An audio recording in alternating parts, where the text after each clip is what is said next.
Ministria e Punëve të Brendshme u ka bërë thirrje shtetasve të huaj që hyjnë në Kosovë të respektojnë rregullat ligjore për hyrje, qëndrim dhe punësim në vend.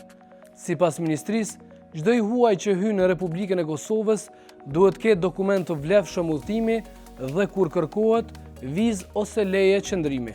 Po ashtu duhet të respektojë arsyeën dhe afatin e qëndrimit dhe brenda 3 ditësh nga hyrja të lajmëroj adresën ku do të qëndrojë, në kufi ose në stacionin më të afërt policor.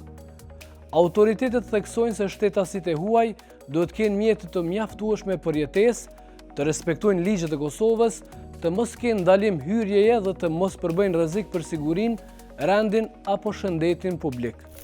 Për qëndrime afat shkurtra, të huajt lejohen të qëndrojnë deri në 90 ditë brenda një periudhe prej 180 ditësh.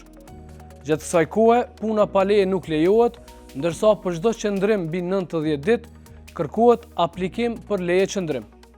Në rastet kur qëndrimi është për punë, kërkohet leje qëndrimi i përkohshëm, leje pune dhe për profesionet që kërkojnë licencë edhe licencim paraprak.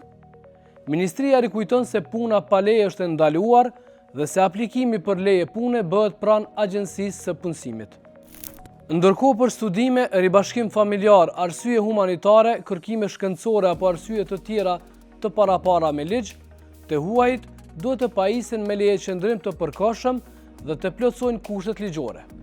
Aplikimet mund të bëhen në misione diplomatike ose në institucionet përkatëse brenda Kosovës, në varësi të rastit. Ministria paralajmëron se mos respektimi i këtyre rregullave mund të sjellë pasoja ligjore, përfshirë anulimin e leje qëndrimit, gjoba, urdhër për largim nga vendi dhe ndalim të hyrjes në Republikën e Kosovës.